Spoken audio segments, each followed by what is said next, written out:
Hello, ladies and gentlemen. I feel really honored to be here with you tonight.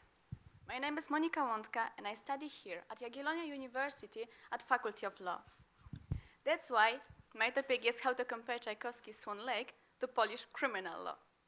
During my presentation, we want to focus on the subjective side of a crime. That's why at the beginning, we need to gain some knowledge what the subjective side of crime actually is.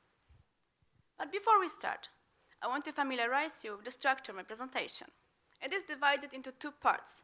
The first one is a short look at Polish criminal law and forms of Polish criminal law, the subjective side of a crime we have. The second part is a short comparison between Tchaikovsky's Swan Lake music and Polish criminal law. During the second part, I want you to focus on the music that I hope will be played and my comment on that, because that's the most crucial part of my presentation. Okay, so not to make it longer, let's start right now. What is the subjective side of a crime? In the simplest words, that's the offender's mental attitude towards the crime they commit. In Polish criminal law, we've got four forms of the subjective side of a crime. The first one is dolus directus. This is the first form of the group, which is connected with acting deliberately. It consists of two elements: awareness. That means that the offender knows what might happen because of the deeds. And what is more, in some situations, the offender is nearly sure that something like that will happen. And the second element is intent. It's not so simple as it may seem, because in Polish criminal, we've got two types of intent. Awareness is the first element of dolus directus, but intent, understood as willingness, is the second one.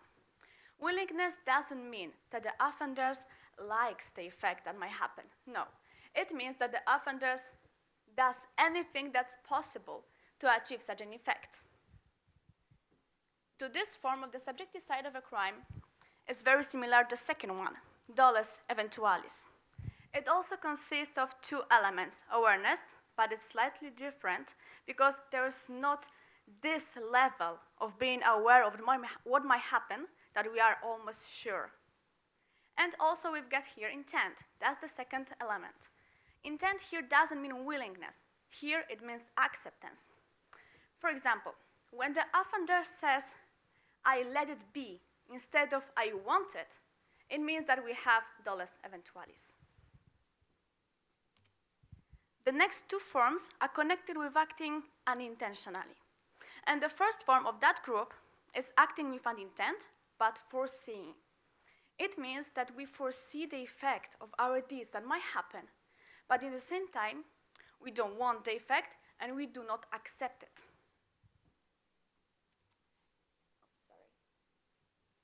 And the last form is acting totally without knowledge and without intent. It's very controversial, because how can we punish a person who doesn't even know what might happen because of the deed and doesn't have an intent, but we punish the person? Why? Because in some situations, the society expects from us to be responsible no matter what.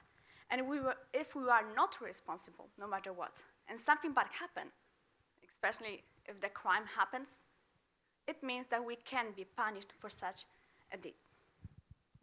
Okay, so before we move on to the comparison between Tchaikovsky's Swan Lake music and forms of the subjective side of a crime, we have to sum it up. We've got four forms, as I said: dolus directus, dolus eventualis, acting with an intent but foreseeing the effect, and acting without foreseeing and without intent at all. Our comparison will start with dolus directus. Please listen to the sample of music.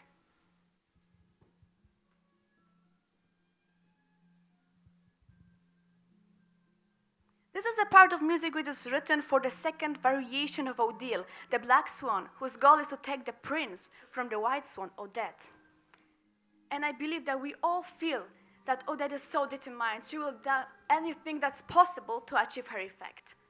And actually, this music is very manipulative and seductive, and we feel that something dangerous might happen. And that's what dolus directus means. Because we have awareness, as Odile knows what will happen, and we have willingness, because that's what she wants, and that's what she will try to achieve. So, as I said, the second variation of Odile is the best portrayal for dolus directus. The second part of our samples is the first meeting of the prince and Odette. Just right now, we can feel that the prince hesitates a little bit. He doesn't know what to do because he feels that something in danger might happen, something in danger is coming for. But on the other hand, he wants to meet Odette. He feels that he's in love with her. So what to do? He doesn't have any intent, as he doesn't want the bad effect that might happen. And what is more important, he has some kind of awareness.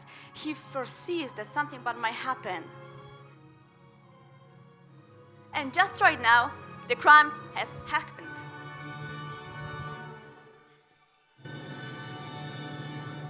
And that's the conclusion of Dolores Eventualis. Let's move on to acting without intent but foreseeing. This sample of music is written for the ball that mother of the prince, the queen, organized for him to find a wife for him. We can feel just right now in this part of music that he doesn't want to dance with the maid as they came to the ball. What is more important for him? He waits for Odette to come. But he knows that if she doesn't come to the ball, he will have to marry another maiden. So he had some kind of knowledge that something bad will happen, something bad for him in such a situation, and he doesn't have any intent. He doesn't want this situation to be true, and he doesn't even accept the effect. And everyone around can see it, can feel it, and we can feel it in the music as well. That's why this is a part I've chosen for illustrating the third form of Polish subjective side of a crime. And the last form we have to talk about is acting without intent and knowledge at all. Please listen to this music. I strongly believe that you can feel how merry and cheerful it is, because it is, and that's the purpose of this music. This part is written for the birthday party of Prince. We can feel that the guests of the prince are very happy being with him and having fun, nothing more, and that's the problem. Because this is a situation when the society wants us to be responsible no matter what. It means that they have to remember that they are responsible for their deeds. If they don't care what might happen because of the deeds, and they do not want the effect, do not accept it, it means that they might be punished because they are acting in a form of the subjective side of a crime we've known in Polish criminal law.